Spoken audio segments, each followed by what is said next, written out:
ناظرین کی خدمت میں سلام و آداب. آپ دیکھ رہے ہیں وائس آف لداخ. آج بدوار ہے، اپریل کے 3 اور رمضان کی 23 تاریخ. آج کی تازہ ترین خبروں کے ساتھ میں سعید ہاشم رضوی حاضر خدمت ہوں. ناظرین سے گزارش ہے کہ بروقت ویڈیو پانے کے لیے ہمارے چینل کو سبسکرائب کریں. خبریں آخر تک ضرور دیکھیں. آپ دیکھ رہے ہیں آپ کا پسندیدہ news channel voice of Ladakh.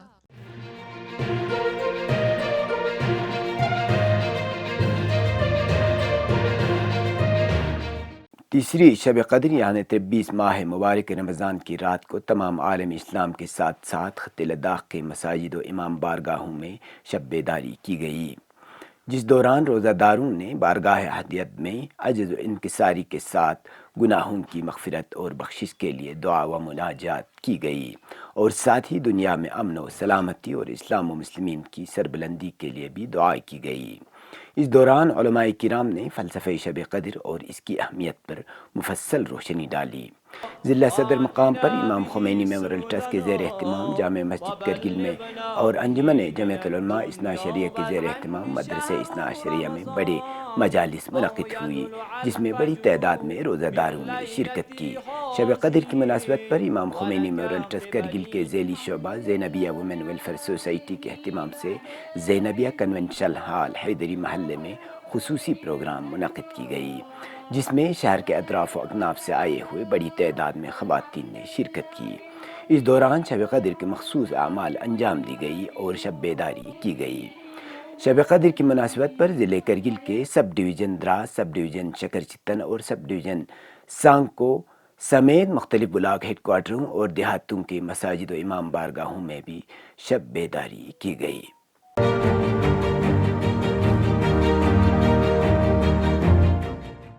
ماحولیات کے کارکن سونم وانگچک کے 21 روزہ بھوک ہڑتال کے بعد اب N D S ground Leh میں لداخ کے خواتین بھوک ہڑتال پر ہیں.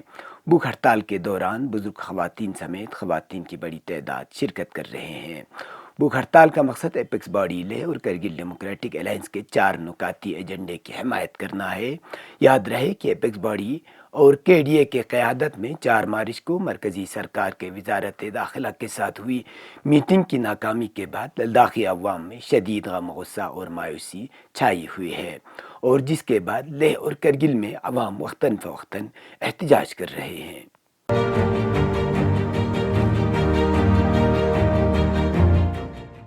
آئندہ لوک سبھا انتخابات کے پیش نظر ضلع لیہ الیکشن آفیسر و ڈپٹی کمشنر لیہ سنتوش سکھادیوے نے وی وی پیٹ اور ای وی ایم مشین کی پہلی رینڈمائزیشن کے سلسلے میں ایک میٹنگ کی صدارت کی.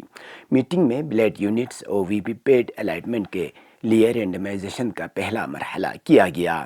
میٹنگ میں بتایا گیا کہ لیہ میں کل 298 پولنگ مراکز ہیں، جس کے لیے مشینوں کو ایف ایل سی کی منظوری دی گئی ہے. وہ پہلی بار رینڈمائزیشن سے گزریں گی. انہوں نے بتایا کہ شفافیت اور جواب دہی کو یقینی بنانے کے لیے ضروری اقدامات کی جائے گی.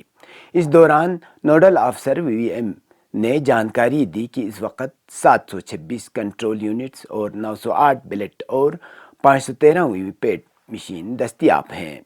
انہوں نے مزید کہا کہ نمبر مشینوں پر الاٹ کیے گئے ہیں اور یہ مینجمنٹ سافٹ ویئر کے ذریعے چنیں گے، لہٰذا اس میں کوئی انسانی مداخلت شامل نہیں ہے.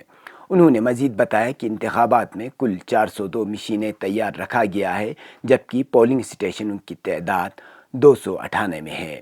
میٹنگ میں S S P Leh Shruti Arora, additional deputy commissioner Leh Ghulam Mohammad, election officer A G Zargar, nodal officer E V M management Mohammad Ayub کے علاوہ مختلف سیاسی جماعتوں کے نمائندے موجود تھے.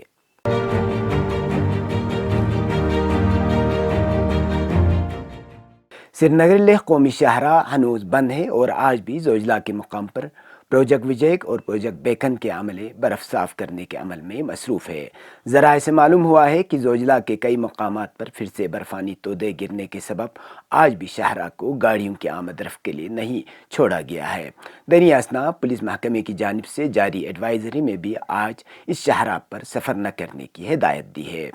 ٹریفک کی بحالی نہ ہونے کے سبب سونامرگ میں بڑی تعداد میں لوگ پچھلے 6 روز سے درماندہ ہیں اور سڑک بند رہنے کے سبب کرگل میں اشیاء ضروریہ خاص کر تازہ سبزی اور میوہ سمیت میٹ اور چکن نایاب ہو چکے ہیں، جس سے ماہ سیام میں روزہ داروں کے مشکلات میں اضافہ ہو رہا ہے۔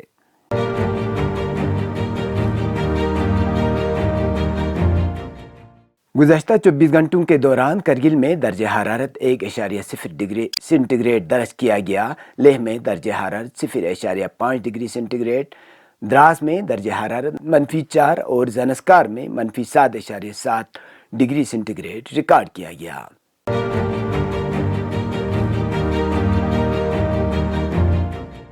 اب پیش ہے قومی اور بین الاقوامی خبریں۔ کانگریس کے ایک وفد نے منگل کو متعدد شکایات کے ساتھ الیکشن کمیشن سے ملاقات کی اور ضابطۂ اخلاق کی خلاف ورزی سمیت متعدد امور اٹھائے۔ اس وفد میں سلمان خورشید، پون کھیڑا اور گردیپ سنگھ سپل شامل تھے۔ وفد نے کانگریس پارٹی کی انتخابی مہم کو جاری سور سے جوڑنے کی بی جے پی کی کوششوں کے خلاف شکایت درج کرائی۔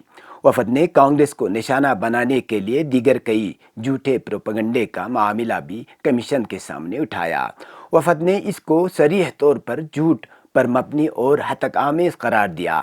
وفد نے الیکشن کمیشن سے درخواست کی کہ وہ اس مہم کے ذمہ داروں کے خلاف فوری کارروائی کرے اور ساتھ ہی اس پر روک لگانے کے لیے ہدایت جاری کرے۔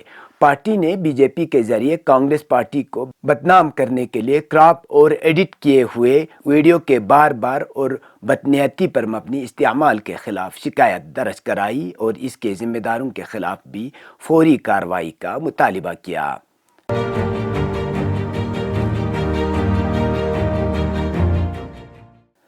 عام آدمی پارٹی کے لیڈر اور دہلی حکومت کے سینئر وزیر آتشی نے یہ سنسنی خیز دعویٰ کیا ہے کہ انہیں ان کے قریبی شخص کے ذریعے بی جے پی میں شامل ہونے کی پیشکش کی گئی تھی اور یہ دھمکی دی گئی تھی کہ اگر وہ بی جے پی میں شامل نہیں ہوتی ہیں تو انہیں جیل جانے کے لیے تیار رہنا چاہیے۔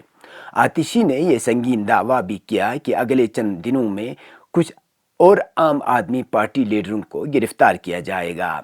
آتشی نے کہا کہ وزیر اعظم اور بی جے پی نے اپنا ذہن بنا لیا ہے کہ وہ عام آدمی پارٹی اور اس کے تمام لیڈروں کو کچل کر انہیں ختم کرنا چاہتے ہیں۔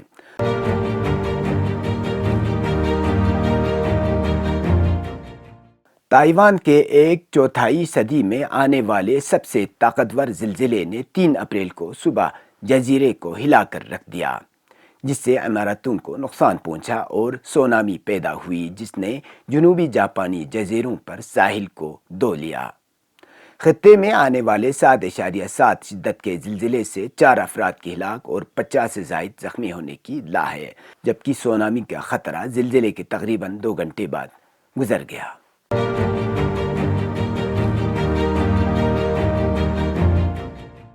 غزہ میں فلسطین کے محکمہ صحت نے بتایا کہ گزشتہ 24 گھنٹے میں غزہ کے مختلف علاقوں پر صہیونی فوج نے 7 بار حملے کیے۔ اس رپورٹ کے مطابق غزہ پر صہیونی فوج کے گزشتہ 24 گھنٹے میں 7 حملوں میں 71 فلسطینی شہید اور 102 زخمی ہو گئے۔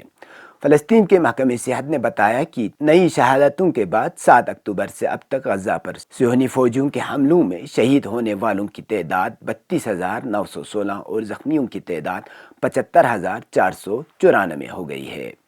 غزہ میں فلسطین کے محکمہ صحت کا کہنا ہے کہ اب بھی تباہ شدہ عمارتوں کے ملبے کے نیچے اور اسی طرح غزہ کے سڑکوں پر بہت سے جنازے موجود ہیں جو صہیونی فوج کے وحشیانہ حملے جاری رہنے کی وجہ سے نہیں اٹھائے جا سکے ہیں۔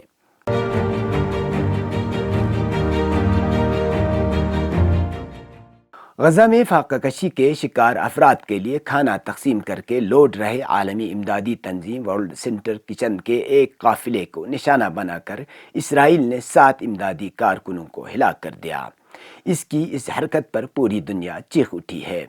ایک بار پھر جہاں فوری جنگ بندی کا مطالبہ کیا جا رہا ہے، وہیں اسرائیل سے مکمل وضاحت اور مکمل جواب دہی کا مطالبہ کیا گیا ہے۔ دوسری طرف اسرائیلی وزیر اعظم نے جانچ کا اعلان تو کیا، غیر معمولی بے حسی کا مظاہرہ کرتے ہوئے کہہ دیا کہ جنگ میں ایسا ہوتا ہے۔ ورلڈ سینٹر کچن کے طرف سے منگل کو اعلان کیا گیا ہے کہ اس نے اپنے 7 کارکنوں کی ہلاکت کے بعد غزہ میں اپنی امدادی سرگرمیاں معطل کر دی ہیں۔ WCK نے الزام لگایا کہ اس کے قافلے پر سوچ سمجھ کر جانتے بوجھتے نشانہ حملہ کیا گیا ہے۔ تنظیم نے تصدیق کی کہ مرنے والوں میں آسٹریلیا، پولینڈ اور برطانیہ کے شہریوں کے علاوہ ایک فلسطینی اور امریکہ اور کینیڈا کی دوہری شہریت رکھنے والا ایک کارکن شامل ہے۔ یہ تھے اب تک کی خبریں۔ مجھے اور میرے ساتھیوں کو دیجیے اجازت۔ اللہ حافظ۔